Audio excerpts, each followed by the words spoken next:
सरकार की तकरीब जो आगाज़ करें।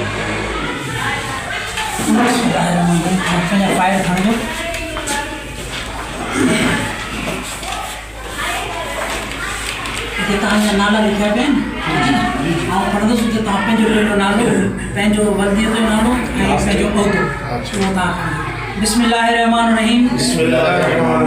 आऊं तारिक अली लिटिल बिलाल उहिदो वाइस चेयरमैन। कुर्बान अली वद मोहम्मद रमजान उमरानी सेक्रेटरी उहिदो सेक्रेटरी। मरकजी election committee all Sindh primary teachers association Allah ताला के हाज़िर नाज़िर ॼाणे इकरार करियां थो त मां पेटलफ जे आइन खे चङी तरह पढ़ियो ऐं सम्झो आहे। मां हलफ खणी चवां थो त मां पेटलफ जे इलेक्शन पेटलफ जे आइन मौजूद कराइण जो पाबंद रहंदुसि ऐं पेटलफ जी आइन मौजूद फैसले करण जो पाबंद रहंदुसि। पसंद नापसंद खे कॾहिं बि फैसले ते जारी थियण न ॾींदुसि।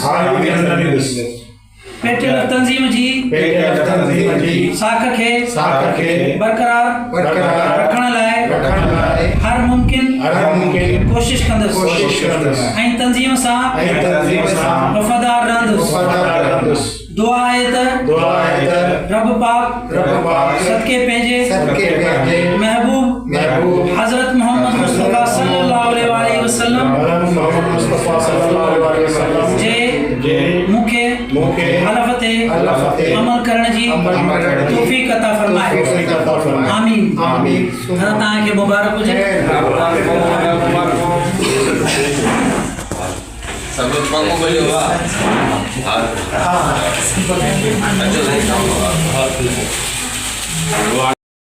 के मलिकार चवानो खास करे अदा ज़हीर मिर्ज़ा साहब के ॿिया सभु मौजूद उन्हनि खे उन्हनि जी वॾी महिरबानी जो असांखे लाइक सम्झो ऐं हिते आया असांखे ॾाढी ख़ुशी थी। ऐं अदा इक़बाल हकीम साहब खे चवंदुसि त क़ुर शरीफ़ जी तवाफ़ सां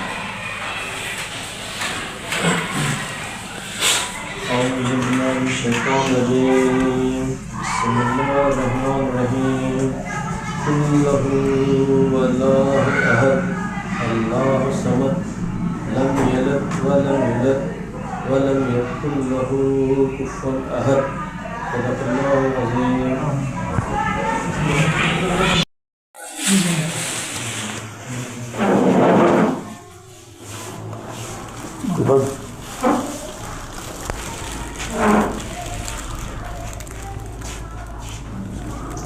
फोटो तो करिए थे हाँ भले वो उसके टाइम समय तो चाहते हाँ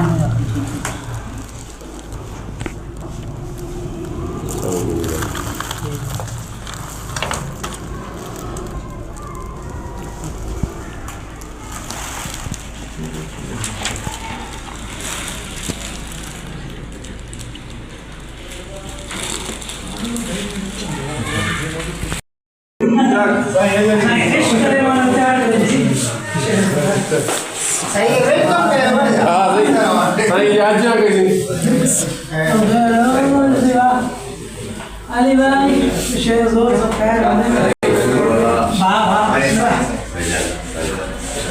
शेर जोर सब खैर बने में वाह कुर्सी वजह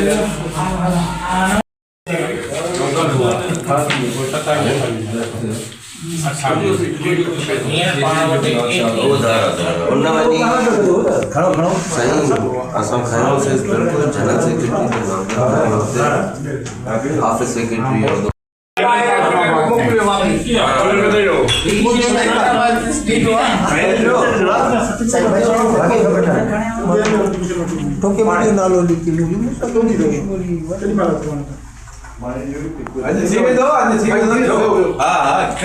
सर्टिफिकेट